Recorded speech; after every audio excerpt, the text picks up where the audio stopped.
नमस्कार साथियों, स्वागत है आपका अपने यूट्यूब चैनल पर। तो कैसे हो आप सब? आशा करता हूँ अच्छे होंगे, स्वस्थ होंगे और पढ़ाई में मस्त होंगे।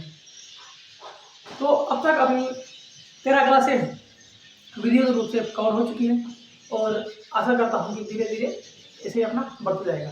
पिछली क्लास जो थी 13वीं क्लास, उस पर अपन ने मेवाड़ को शुरू किया था। सबसे पहले हमने इसमें गुहिल वंश को लिया है। तो गुहिल वंश में कल अपन ने बप्पा रावल को पढ़ लिया और आज इसी क्रम में अपन शुरू कर रहे हैं 14वीं क्लास। इससे पहले की अगर क्लास आपने नहीं देखी हो तो प्लेलिस्ट बनी हुई है, आप जिसकी तैयारी कर रहे हो उसकी प्लेलिस्ट खोल के तैयारी कर सकते हैं। पशु परिचय की कर रहे हो तो उसमें, पटवारी की कर रहे हो तो पटवारी की बनी है, सेकंड ग्रेड की, इन सब की आपने प्लेलिस्ट अलग अलग बनी हुई है। जी के तो वही है, इसको इसी भी क्लास देखी, इसकी भी क्लास देखी। अगर ये टॉपिक आपके सिलेबस में है तो आप इसके लिए इम्पोर्टेंट है। अभी जो क्लास का लेवल है ये बेसिक है। आप अगर अब तक जुड़े हुए हैं तो आपको पता ही लग गया होगा कि अपन किस लेवल से चल रहे हैं। तो आज की क्लास में अपन शुरू करेंगे गुहिल वंश को आगे, यानी इसमें आज हम पढ़ेंगे एक तो अलर्ट को, अलर्ट के बाद पढ़ेंगे अब रण सिंह को, रण सिंह के बाद सामंत सिंह को, सामंत सिंह के बाद समर सिंह को, तेज सिंह को, ऐसे करते करते अपन इस समय शुरुआत करेंगे। आज इसी क्लास में अपन रावल शाखा की ओर बढ़ेंगे, फिर अगली जो नेक्स्ट क्लास आएगी उसमें अपन राणा शाखा की ओर पढ़ेंगे, यानी कि धीरे धीरे करते हुए अपन मेवाड़ को भी खत्म कर देंगे और इसके बाद फिर अपन शुरू होगा मारवाड़। ठीक है दोस्तों, तो आज की जो क्लास है ये होने वाली है थोड़ी इंटरेस्टिंग। अपन इसमें अच्छे से सिलेबस को कवर करते हुए जो पशु परिचय का लेवल है उसको लेते हुए अपन चल रहे हैं। तो ये ना सोचें कि आप पशु परिचय की क्लास में देखते हुए आप RS की तैयारी कर लेंगे, तो ये अगर ऐसा है आपके मन में तो आपका भ्रम है। बाकी अगर क्वेश्चन इनमें से आए तो बाहर तो नहीं जाने वाले, 90% तक जितने भी क्वेश्चन है वो सारे कवर होने वाले हैं। तो अपनी क्लासें वीडियो रूप से चल रही हैं। आज के बाद जो अपनी क्लास आएगी, क्योंकि अपनी क्लासें जो होती है वो मंडे टू फ्राइडे होती है, तो अगली जो क्लास अपनी आने वाली वो आएगी मंडे को। ठीक है दोस्तों, तो आज ज़्यादा देर ना करते हुए करते हैं मेवाड़ में गुहिल वंश को आगे शुरू। तो अपन शुरू करेंगे अभी अलर्ट के बारे में। गुहिल वंश में अगला जो शासक है वो है अपना अलर्ट। कौन है? अलर्ट। अलर्ट ने आहड़ को राजधानी बनाया था। कब बनाया था? अलर्ट को आहड़ को राजधानी बनाया था। इसका जो टाइम पीरियड है ये 951 से लेके 971 है। 951 से लेके 971 ये सभी 700 की जो टाइम पीरियड है ये कोई जरा इंपॉर्टेंट नहीं है और ना ही इनसे क्वेश्चन बनते हैं। बहुत कम चांस होते हैं कि इनसे क्वेश्चन बन सके। ये तो बस आपको इसलिए बताया गया है कि आपको अंदाजा रहे कि कौन से टाइम पीरियड में कौन सा शासक रहा था। ठीक है, तो ये आप ध्यान रखें तो अच्छा, नहीं रखें तो और भी अच्छा, क्योंकि ज़्यादा लोड लेना अपने को है नहीं। अपने को शांति से तैयारी करनी है, एकदम बेसिक से तैयारी करनी है। और जब ये कवर हो जाए तो फिर इसके बाद हम एडवांस लेवल में थोड़ा से आगे और बढ़ेंगे। तो अभी तो करेंगे अभी इसकी बात। तो अलर्ट ने आहड़ को राजधानी बनाया। जो अलर्ट था इसको आलू राव या आलू राव के नाम से जाना जाते हैं। इसके नाम से आलू राव या आलू राव के नाम से किसको जाना जाता है? अलर्ट को नाम से जाना जाता है। आपको राजधानी ध्यान रखने में बिल्कुल भी तकलीफ नहीं होगी। अ से है अलर्ट और अ से है आहड़। समझ गए? आहड़ गए अपनी उदयपुर में, तो ये अलर्ट ने आहड़ को राजधानी बनाया। इसका नाम आलू राव या आलू राव के नाम से जाने जाते हैं। पूर्ण राजकुमारी हरिया देव से इन्होंने क्या किया? शादी, विवाह किया। मेवाड़ में नौकरशाही सबसे पहले इन्हीं के शासनकाल में प्रारंभ हुई थी। किसके? अलर्ट के शासनकाल में ही नौकरशाही की सबसे पहले प्रारंभ की गई थी मेवाड़ में। मेवाड़ यानी उदयपुर, मैंने कल बता दिया था। गुहिल वंश में अगर देखा जाए तो गुहिल में मेवाड़, डूंगरपुर, प्रतापगढ़, बांसवाड़ा, भीलवाड़ा ये सब क्षेत्र आ जाते हैं। ठीक है, तो ये हो गया अलर्ट। अलर्ट ने आहड़ को राजधानी बनाया। इसे आलू राव या आलू राव के नाम से जाने जाते हैं। पूर्ण राजकुमारी हरिया देवी से इसने शादी की। मेवाड़ में नौकरशाही इन्हीं से प्रारंभ हुई थी। ठीक है, इसके बाद अगला अपना आता है रण सिंह। रण सिंह का टाइम पीरियड देखा जाए तो 1158 से 1161। ये जो है ये तो इम्पोर्टेंट। क्यों है इम्पोर्टेंट? क्योंकि इसके जो दो पुत्र हैं, एक तो राणा शाखा और एक रावल शाखा, इसका प्रारंभ करने वाले हैं। किसी प्रारंभ करने वाले हैं? राणा शाखा और रावल शाखा को प्रारंभ करने वाले हैं। तो इसके समय गुहिल जो वंश है ये 2 शाखाओं में विभक्त हो जाता है। कितनी शाखाओं में? 2 शाखाओं में। पहली तो है रावल शाखा, दूसरी है राणा शाखा। रावल शाखा और राणा शाखा, इनके जो पुत्र हैं वो कितने थे? 2 पुत्र थे। एक था श्याम सिंह, एक था राहा। एक था श्याम सिंह और एक था राहा। तो जो श्याम सिंह है ये तो रावल शाखा की स्थापना करता है, यानी कि इसके बाद से रावल शाखा प्रारंभ हो जाएगी। और रावल शाखा का जो अंतिम शासक है, इसका जो अंतिम शासक है वो है रावल रतन सिंह। कौन है अंतिम शासक? अंतिम शासक, अंतिम शासक ये है रावल रतन सिंह। रावल रतन सिंह ये रावल शाखा का अंतिम शासक है। इसके बाद राहब की ओर से राणा शाखा प्रारंभ हो जाएगी, यानी कि महाराणा प्रताप, राणा गंभीर, बाकी सभी जितनी है वो इसके बाद शुरू होने वाले हैं इसके बारे में। तो जो रणन सिंह है ये इसलिए इंपॉर्टेंट हो जाता है क्योंकि यहाँ से जो भूमिलोन से ये दो शाखाओं में विभक्त हो जाता है, एक तो रावल शाखा और एक राणा शाखा, एक तो रावल शाखा और एक राणा शाखा। सेम सिंह रावल शाखा की प्रारंभ करता है। रावल शाखा का जो अंतिम शासक है अपना वो है रावल रतन सिंह। रावल रतन सिंह, रावल रतन सिंह, रावल रतन सिंह के बाद राहब जो है वो राणा शाखा प्रारंभ करता है। तो इसके बाद जितने भी शासक आएंगे उसके पीछे राणा राणा लग जाएगा, राणा लगना शुरू हो जाएगा। तो इससे अपने ये समझ में आएगा कि सेम सिंह है ये रावल शाखा शुरू करेगा। अभी हम आगे पढ़ेंगे तो रावल के बारे में, और उसके बाद जो अपने नेक्स्ट क्लास से आएंगे उसमें अपन राणा शाखा शुरू करेंगे। तो इसके जो दो पुत्र थे, एक सेम था एक राहब था। सेम ने रावल शाखा प्रारंभ की और राहब ने राणा शाखा शुरू की। ठीक है, तो वही वंश में अपना जो कला बने तो बप्पा रावल देख लिया था। इसके बाद आप देखिए अल्लट, अल्लट का टाइम पीरियड 951 से 971 ईस्वी में माना जाता है। अहड़ को राजधानी बनाता है। इसे आलूराव या आलू रावल के नाम से जाना जाता है। मूल राजकुमारी हरिया देवी से यह शादी करता है और मेवाड़ में नौकरशाही शासन की प्रारंभ करता है। इसके बाद रण सिंह आ गया 1158 से 1161 तक। इसके समय गुहिल वंश दो शाखाओं में बढ़ जाता है। इसके दो पुत्र होते हैं सेम सिंह और राहब। सेम सिंह रावल शाखा शुरू करता है, इसका अंतिम शासक जो है वो है रावल रतन सिंह, और हाफ जो राणा शाखा शुरू करता है। तो आप लीजिए इसका स्क्रीनशॉट और फिर इसके बाद चलते हैं अपन आगे की स्लाइड में। ठीक है दोस्तों, तो फटाफट ले लीजिए स्क्रीनशॉट। चलिए दोस्तों, इसके बाद गुहिल वंश में जो अगला शासक है वो है अपना सामंत सिंह। कौन है? सामंत सिंह। तो अगर सामंत सिंह का टाइम पीरियड देखा जाए तो 1172 से 1179 तक है टाइम पीरियड। ध्यान रहे तो अच्छा है, ध्यान ना रहे तो और भी अच्छा है। मैंने पहले बता दिया है तो इसमें अपन ज्यादा ध्यान नहीं देंगे। इसने कीर्तिपाल चौहान से संघर्ष किया और इसमें पराजित हुआ। किसने? सामंत सिंह ने। कीर्तिपाल चौहान कौन था? कीर्तिपाल चौहान था अपना जालोर का। जालोर में जो कीर्तिपाल चौहान था उससे इसने संघर्ष किया और पराजित हुआ। तराई का जो युद्ध हुआ था उसमें इसने पृथ्वीराज चौहान का साथ दिया था और इस युद्ध में ये वीरगति को प्राप्त हुए थे। तराई के युद्ध में पृथ्वीराज चौहान हुई है। पृथ्वीराज थर्ड भी लिखा जाए तब भी पृथ्वीराज चौहान ही है। तो इसने युद्ध इनकी तरफ से युद्ध किया हुआ वीरगति को प्राप्त हुए। सामंत सिंह यहाँ पर प्राप्त हो जाते हैं। तो इसके लिए जो दो बातें लिखी हुई ये इंपॉर्टेंट है। कहीं बच्चे सोच रहे होंगे कि कौन से सर 9 की 13 कर रहे हैं, लिखा लेते हैं और डायरेक्ट पढ़ा देते हैं। तो मेरा काम बस आपको समझाना है।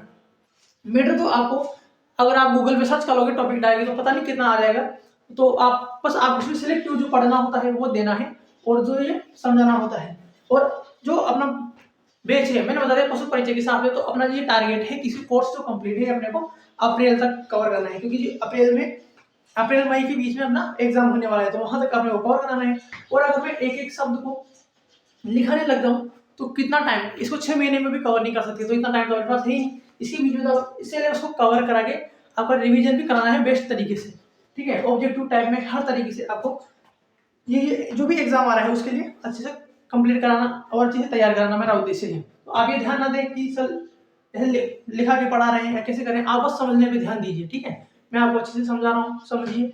एक बार नहीं 2 बार, अगर आपको समझ नहीं आए तो फिर कमेंट कर देना, मैं दोबारा रिपीट क्लासेस भी आपको बता दूंगा और इसकी जो रिवीजन क्लासेस है वो भी आप बाद में लगा देंगे। तो पहले अपन सिलेबस को कवर करना अपना उद्देश्य है। ठीक है दोस्तों, तो आप मैं जो पढ़ा रहा हूँ उस पर अच्छे से ध्यान देना। बस ये मत देखना कि लिखा हुआ पढ़ा रहे हैं या कैसा पढ़ा रहे हैं, उससे आपको कोई नहीं है। आपको बस देखना है, आपको बस याद होना चाहिए कि आपने क्लास देखी, आपको कितना याद रहा है। आप खुद नोट्स बना लेंगे तो उससे मैं यकीन के साथ कह सकता हूँ कि मैं अपनी तरफ से बोल सकता हूँ कि आपको 100% याद होगा।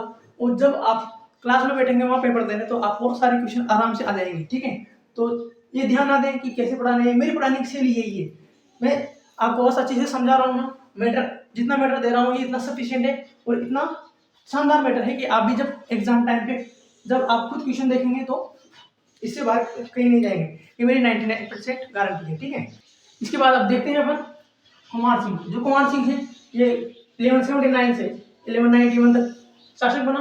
कीर्ति ये जो है कुमार सिंह, इसलिए एक ही लाइन इंपॉर्टेंट है कि इसने कीर्तिपाल से मेवाड़ को पुनः वापस ले लिया था, क्योंकि जो सामंत सिंह था ये इसे हार गया था, तो इसमें मेवाड़ उसके अधीन हो गया था कीर्तिपाल के। और दोबारा जो कुमार सिंह है ये युद्ध करता है और जीत जाता है और कीर्तिपाल से मेवाड़ को वापस ले जाता है। तो कुमारपाल में इतनी सी लाइन इंपॉर्टेंट है। इसके बाद अपन लेते हैं जयद्रथ सिंह। ये जयद्रथ सिंह वही जयद्रथ सिंह है जिसे चित्तौड़गढ़ को राजधानी बनाया था। इसका समकालीन जो शासक था वो था इल्तुतमिश भूतनाग युद्ध हुआ था इनके मध्य, ठीक है। और तो जयद्रथ सिंह जो है इसने 12 से 13 में 1253 तक शासन किया, चित्तौड़गढ़ को राजधानी बनाया। समकालीन शासक देखा जाए तो ये था इल्तुतमिश। कौन था? इल्तुतमिश। भूतनाग का युद्ध होता है 1222 से लेकर 1227 में होता है।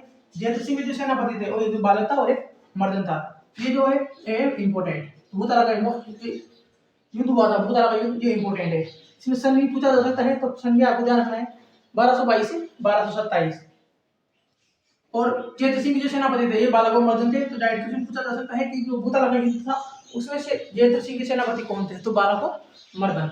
ऐसा कई बार एग्जाम में क्वेश्चन बना है सीधा का सीधा, तो आपको ध्यान रखना है। इसके बाद हम्मीर मर्दन जो ये उल्लेख हुआ था जो ये युद्ध हुआ था भूतनाग, इसका अगर देखें अपन कि उसका उल्लेख कहाँ पे मिलता है तो वो था हम्मीर मर्दन में। हम्मीर मर्दन में इसका उल्लेख मिलता है। इसके बाद देखते हैं कि जो 1248 में नसीरुद्दीन मोहम्मद से जो संघर्ष हुआ था ये किसके साथ हुआ था? तो जयद्रथ सिंह के साथ। तो इस स्लाइड में देख लेते हैं सामंत सिंह। सामंत सिंह जो है ये कीर्तिपाल चौहान से संघर्ष किया और पराजित हुआ। यहाँ पर इसलिए मेवाड़ इसके अधीन हो गया। तो मेवाड़ को अधीनता छुड़ाने के लिए कुमार सिंह दोबारा पुनः युद्ध करता है और कीर्तिपाल से मेवाड़ को पुनः जीत लेता है। तराइन के युद्ध में पृथ्वीराज करते जो है पृथ्वीराज चौहान उसकी तरफ से युद्ध लड़ता है और वीरगति को प्राप्त होता है। कौन? सामंत सिंह। वीरगति को प्राप्त हो गया। कुमारपाल ने मेवाड़ को वापस छुड़ा लिया किससे? कीर्तिपाल से। इसके बाद आता है जयद्रथ सिंह। जयद्रथ सिंह जो है ये चित्तौड़गढ़ को राजधानी बनाता है।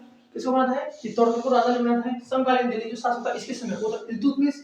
भूतनाग का युद्ध होता है 1222 से 1227 के मध्य। कब होता है? 1222 से 1227 के मध्य।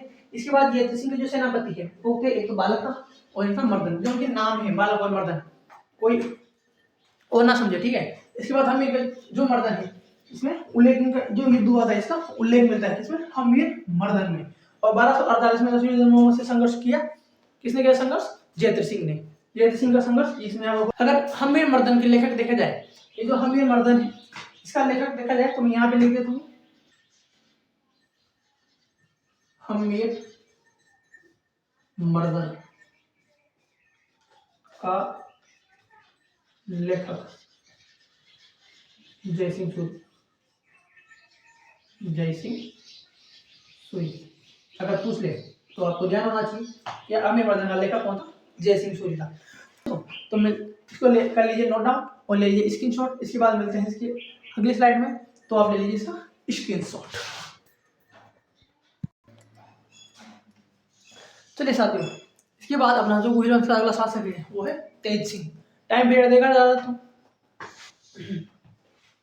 तेज सिंह, इसका जो टाइम पीरियड है वो है 1252 से 1267, ठीक है। उपनाम देखे जाए, इनकी उपाधियां देखी जाए, इसने उपाधियां ली थी वो थी एक तो परम बटारक, एक महाराजा धीराज, एक उमापति वरलब्ध प्रौढ़ प्रताप। ये जो उमापति वरलब्ध प्रौढ़ प्रताप है ये वेरी इंपॉर्टेंट, क्या है? Very important. स्लाइड पूरी इंपॉर्टेंट है लेकिन जहां मैंने वेरी इंपॉर्टेंट बता दिया तो 100% इंपॉर्टेंट है ही सही, वो एग्जाम में आपको देखने को मिल सकती है, ठीक है। इसके बाद समकालीन अगर दिल्ली शासक देखा जाए तो वो था बलबन। कौन था? बलबन। श्रावक प्रतिक्रमण सूत्र चोरी जो थी ये एक चित्रकला ग्रंथ था और ये तेज सिंह के समय ही लिखने में आया था। और जो इसका लेखक था वो था कमल चंद्र, 1260 में इसने लिखा था। लेखक कमल चंद्र 1260 में इसने लिखा है। जो है ये 1252 से लेकर 1267 तक शासन किया है। उपाधियां परम बठारक, महाराजा धीराज, उमापति वरलब्ध प्रौढ़ प्रताप, ये इसकी इंपॉर्टेंट उपाधियां हैं। समकालीन दिल्ली शासक देखा जाए तो वो था बलबन। श्रावक प्रतिक्रमण सूत्र चोरी जो थी एक चित्रकला ग्रंथ था। इसका लेखक जो है वो है कमल चंद्र था, इसने 1260 में इसको लिखा था। इसके बाद जो इसका अगला शासक आने वाला है वो है समर सिंह। समर सिंह इसने 1267 से लेकर 1302 तक शासन किया और ये तेज सिंह का पुत्र था। कौन था? तेज सिंह का पुत्र समर सिंह। शत्रुओं की शक्ति को अपहरता और तुर्कों से गुजरात का उद्धार जो है वो समर सिंह कहलाता है। शत्रुओं की शक्ति का अपहरता और तुर्कों के गुजरात का उद्धार कौन कहलाया? समर सिंह। इसने चिरवा लेख में शत्रुओं का संहार करने की सिंह के समान सूर बताया गया है। किसमें बताया गया है? चिरवावी लेख में। किसको बताया गया है? समर सिंह को। इसे चिरवा लेख में शत्रुओं का संहार करने में सिंह के समान सूर बताया। किसमें बताया? चिरवावी लेख में। किसको बताया? समर सिंह को। इसके दो पुत्र थे। कौन थे? दो पुत्र। एक था कुंभकर्ण जो नेपाल में जाके गुहिल वंश की शाखा करता है, और एक है रावल रतन सिंह जो अंतिम रावल शाखा का अंतिम शासक है। कौन है? रावल रतन सिंह। तो जो कुंभकर्ण है इसने तो नेपाल में जाके गुहिल वंश की स्थापना कर दी, तो इसको तो अपने कोई मतलब ही नहीं, ये तो निकल गया नेपाल। अब अपन बात करते हैं किसके बारे में? रावल रतन सिंह के बारे में। ये जो है ये अंतिम रावल शाखा का अंतिम शासक है। इसके बाद से जो रावल रतन सिंह है, इसके बाद से अगले जो शासक आएंगे वो सारे अपने आगे राणा लगाना शुरू कर देंगे, राणा और महाराणा शुरू कर देंगे। तो अगर मैं इसके बाद अपन रतन सिंह को देख लेते हैं, ठीक है। तो एक बार समर सिंह को एक बार रिपीट के तौर पर देख लेते हैं। समर सिंह जो है इसने 1267 से 1302 तक शासन किया। तेज सिंह का ये पुत्र था।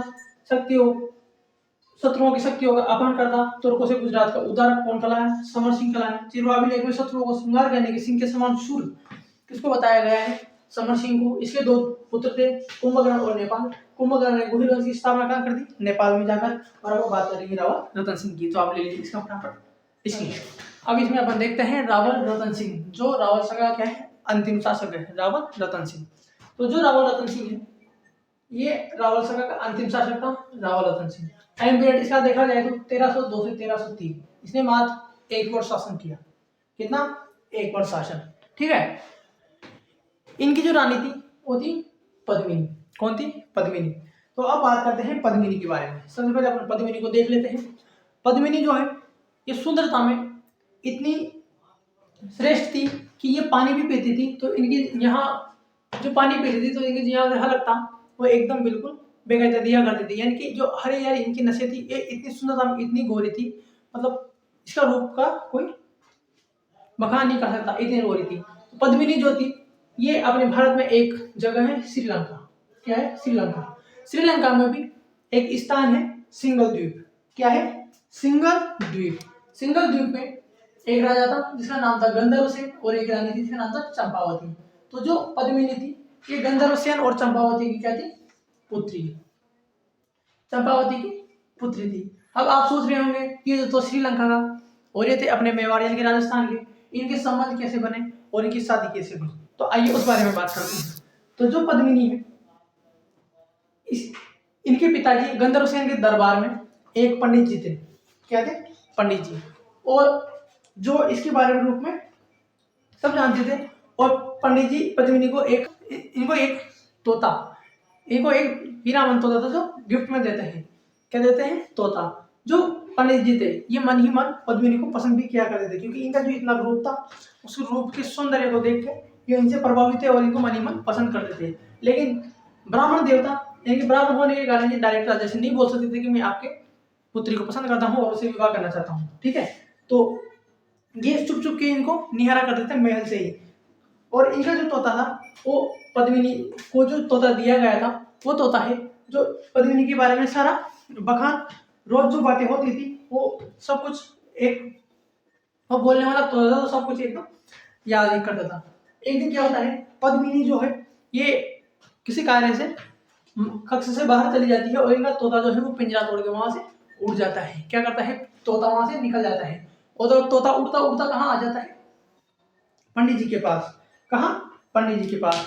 अब जैसे पंडित जी थे तो वो तोता वापस पंडित जी के पास आ गया, तो और उसने जैसे ही दोबारा उनके वैसे ही वो पंडित जी तो वैसे ही इसके रूप से प्रभावित थे। और जो पंडित थे इसको वो जो तोता है ये पूरे रूप का अच्छे से वर्णन करता है, तो और ज्यादा कहते हैं प्रभावित हो जाते हैं और राजा के दरबार में चले जाते हैं, ठीक है। जैसे ही राजा को पता लगता है कि अपने जो ब्राह्मण देव है ये अपनी पुत्री से प्रभावित है और उनसे शादी करना चाहते हैं, तो उनको दे देते हैं निकाला, देश निकाला दे देते हैं और उनको राज्य से बाहर निष्कासित कर देते हैं। तो जो यहाँ का ब्राह्मण था वो निकल के कहाँ आ जाता है? रतन सिंह के पास। कहाँ जाता है? रतन सिंह के पास। और रतन सिंह के पास जैसे आता है और रतन सिंह को पद्मिनी के बारे में पूरी जानकारी बताता है कि सिंगल द्वीप में एक रानी है, वो इतनी खूबसूरत है, उसके सौंदर्य से सब प्रभावित है, आप एक राजा हैं, आपको आपके लिए वो एक उचित कन्या है, आपको उनसे विवाह करना चाहिए। ऐसे अच्छे से बढ़ते जाए ब्राह्मण देव राजा को, तो राजा के मन में भी एक उनकी सौंदर्य के कारण और इसके कारण एक इच्छा उत्पन्न हो जाती है कि शादी करनी है तो पद्मिनी से ही करती है। तो जो रावल रतन सिंह है ये एक शिकारी का वेश करते हैं और कहाँ पहुंच जाते हैं, सिंगल द्वीप पहुंच जाते हैं। सिंगल द्वीप पहुंच जाते हैं तो वहां पर काफी दिनों तक तो ये इसके पिता गंधर्व सेन की सेना में शामिल हो जाते हैं और इनकी सहायता करते हैं और इनको प्रभावित करते हैं। और बाद में काफी टाइम बाद पद्मिनी को रावल रतन सिंह से प्रेम हो जाता है और इनका विवाह हो जाता है। जैसे इनका विवाह हो जाता है तो जो पद्मिनी है ये रावल रतन सिंह के पास कहाँ पहुंच जाती है, मेवाड़ में। कहाँ जाती है, यहाँ मेवाड़ में आ जाती है। यहाँ पे ब्राह्मण थे, वो इन्हीं की कक्ष में, रावल रतन सिंह के कक्ष में उपस्थित थे। तो वे पद्मिनी शादी के बाद कहाँ पहुंच गए, यहाँ पे आ गए।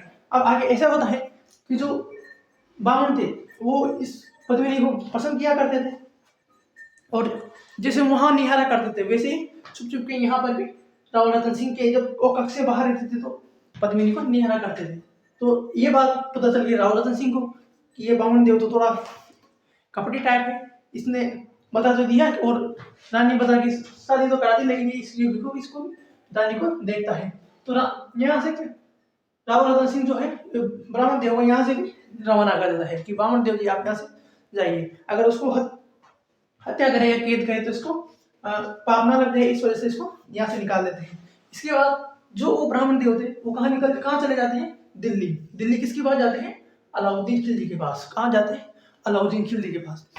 अलाउद्दीन खिलजी के पास जैसे ब्राह्मण देव पहुंचे हैं तो अलाउद्दीन खिलजी को ब्राह्मण देव बताते हैं कि आप यहाँ क्या कर रहे हैं, आपको तो वहाँ रावल रतन सिंह के दरबार में एक इतनी सुंदर रानी है, वो वहाँ पे ऐसे ही है, उसको तो आपके पास होना चाहिए। ऐसे करके जैसे रूप का बखान करता है अलाउद्दीन खिलजी के ऊपर, तो अलाउद्दीन खिलजी भी इस पर रूप में ही मोहित हो जाता है। और इसके बाद ये अलाउद्दीन खिलजी जो है ये कहाँ पर बूझ करता है, रावल रतन सिंह के ऊपर करता है हमला। हमले में ये हो जाता है विफल हो जाता है और चित्तौड़ पर पहला आक्रमण होता है 28 जनवरी 1303 में। कब होता है, 28 जनवरी 1303 में। लेकिन इसका जो आक्रमण है वो हो जाता है फेल। क्या हो जाता है, फेल हो जाता है। तो अलाउद्दीन खिलजी जो है ये चलता है फिर इसके बाद कि जो रावल रतन सिंह को डायरेक्ट बोलता है कि मैं अपनी बहन यानी कि पद्मिनी को बहन नाम से सम्मानित करता है कि मैं यहाँ से चला जाऊंगा, बस आप मेरी जो बहन है पद्मिनी उसको एक बार दीदार करा दीजिए, और फेस टू फेस नहीं तो आप जैसे चाहें वैसे इसका दीदार करा दीजिए, बस मैं इसको एक बार देखना चाहता हूँ और वापस जाना चाहता हूँ। तो रावल रतन सिंह इसकी चाल को समझ नहीं पाता है और क्या करता है, पद्मिनी से जाके बात करता है कि एक शासक है वो आपको देखना चाहता है और भाई की दृष्टि से देखना चाहता है, तो आप दिखा दीजिए।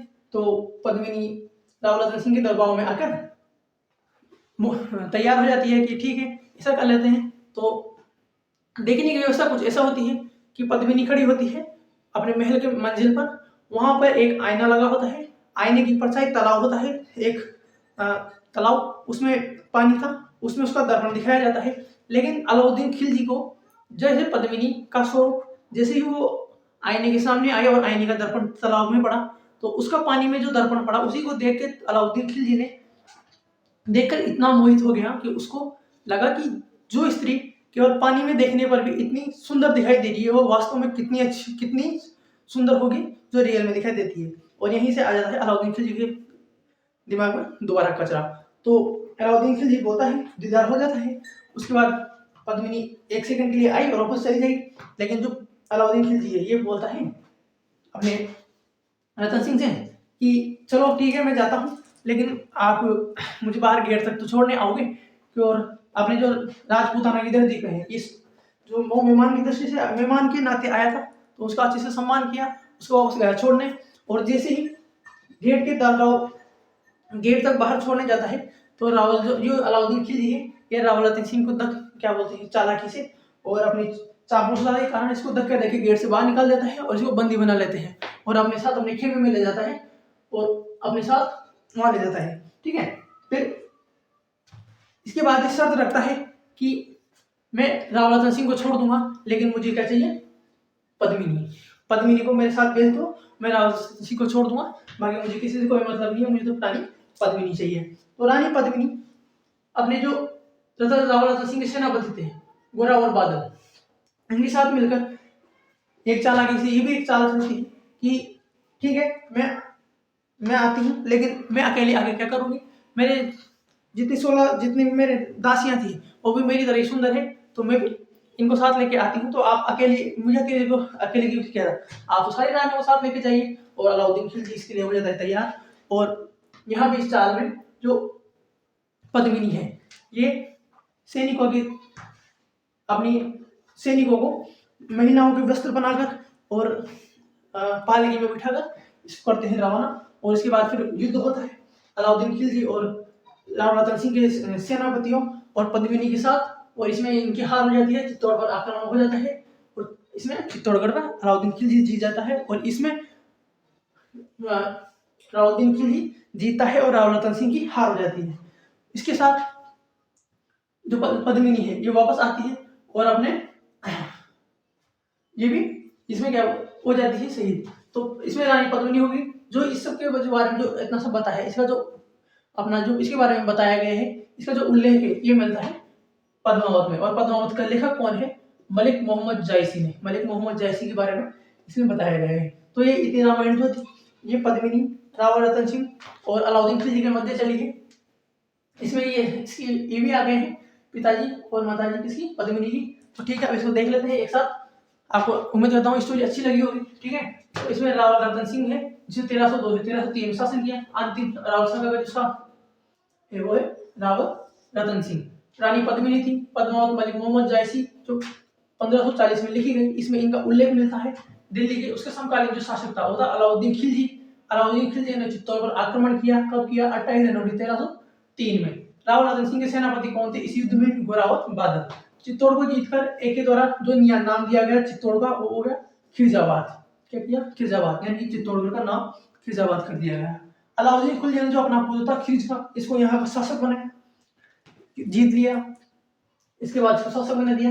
एक और रतन सिंह के मध्य जो संघर्ष हुआ इसकी जो जानकारी देने वाले स्रोत है वो एक है पद्मावत, इसके लेखक मलिक मोहम्मद जायसी 1540 में लिखी। डॉक्टर दशरथ शर्मा और अमीर खुशरो की रचनाएं, इन सब में ये उल्लेख मिलता है कि इनके मध्य संघर्ष हुआ और पद्मिनी को लेकर संघर्ष हुआ।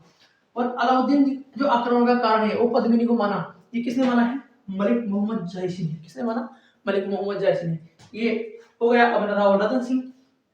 तो यहाँ से अपना रावल रतन सिंह में रावल सागा का होता है अंत। अब अपनी जो नेक्स्ट क्लास आएगी मंडे को उसमें अपन शुरू करेंगे राणा सागा को शुरू करेंगे। ठीक है दोस्तों, उसमें अपन आज रावल सागा का, इस क्लास में रावल सागा का अंत हो गया है। तो नेक्स्ट क्लास में उसको शुरू करेंगे। उम्मीद करता हूँ कि आपको स्टोरी और ये जो बताया है ये आपको पसंद आया होगा। अगर आपको वीडियो अच्छी लगी हो तो like, comment and share and subscribe, और अपने दोस्तों से शेयर करना ना भूलें।